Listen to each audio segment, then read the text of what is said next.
Most immigrants in Canada are sending money home the wrong way. Not illegally, not intentionally, but in a way that can quietly create problems they never saw coming. And the most surprising part? It often starts with a number you've probably heard before, $10,000.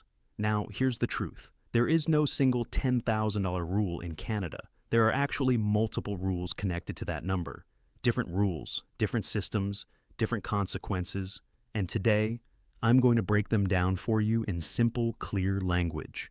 So, by the end of this video, you'll know what is completely safe, what gets reported, and what mistakes to avoid.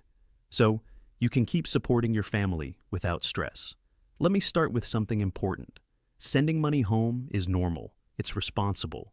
It's something millions of immigrants in Canada do every single month. You work hard. You save.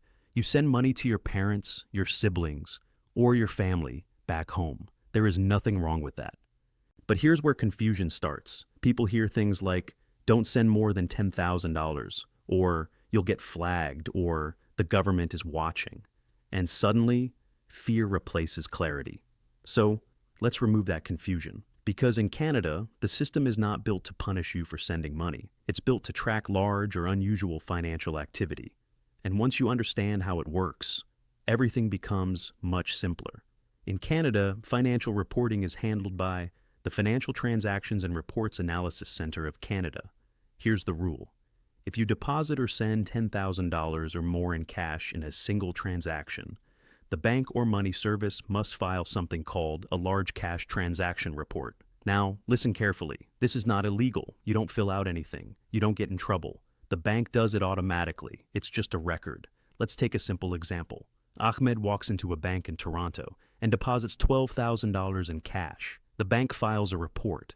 That's it. Ahmed didn't do anything wrong. This is where most people misunderstand the system. The problem is not the report. The problem is how people react to it. Some people think, what if I stay under $10,000?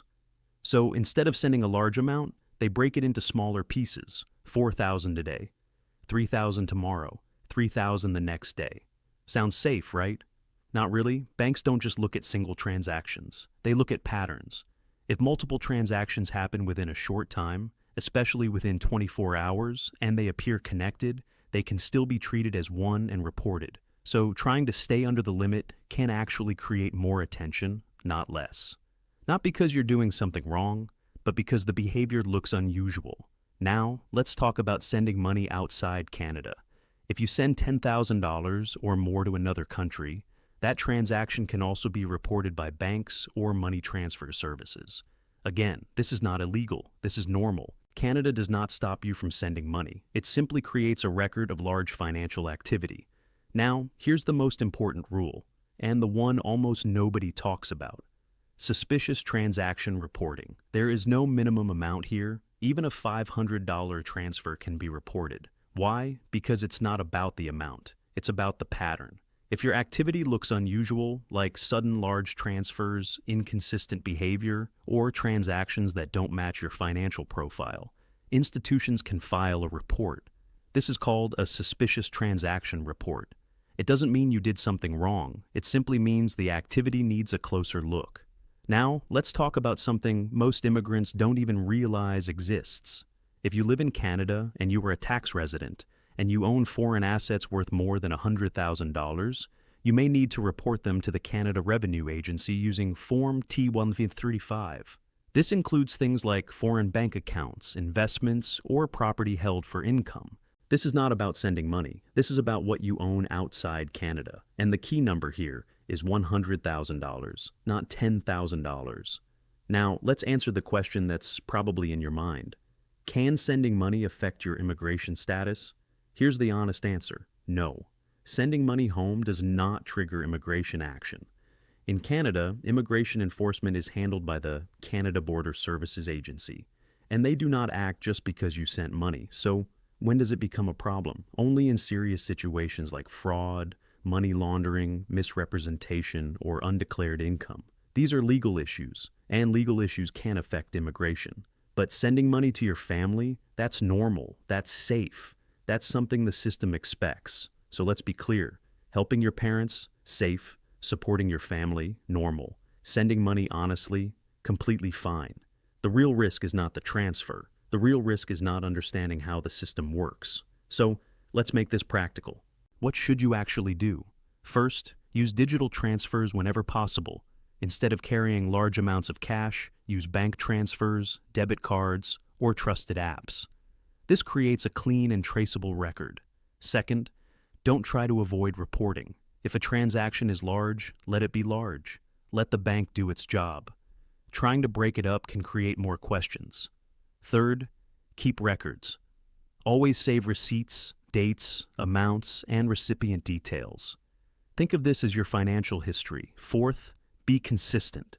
If you send money regularly, keep a pattern. Same day, similar amounts. Consistency builds trust in your financial profile. Fifth, make sure your transfers match your income. If your income is low, but your transfers are high, that can raise questions. Sixth, understand your tax responsibilities. If you have assets outside Canada, check if you need to file Form T-1135. Don't guess. Ask a professional. And finally, when in doubt, ask. Talk to a licensed accountant or financial advisor. Don't rely on rumors or WhatsApp advice. Let me leave you with a simple story. Maria works in Vancouver. Every month she sends money to her parents. Before, she used cash. Different amounts, different days, no records. She wasn't doing anything wrong, but her pattern was messy. After learning these rules, she made a few changes. She switched to bank transfers. She started sending money on the same day every month. She kept records of everything, same intention, same support. But now, no confusion, no stress, no uncertainty, just clarity.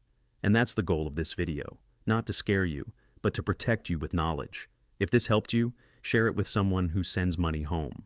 Because most people don't know these rules, and knowing them makes all the difference. Subscribe for more clear, honest guidance on Canadian immigration and financial rules. No hype, no confusion, just clarity.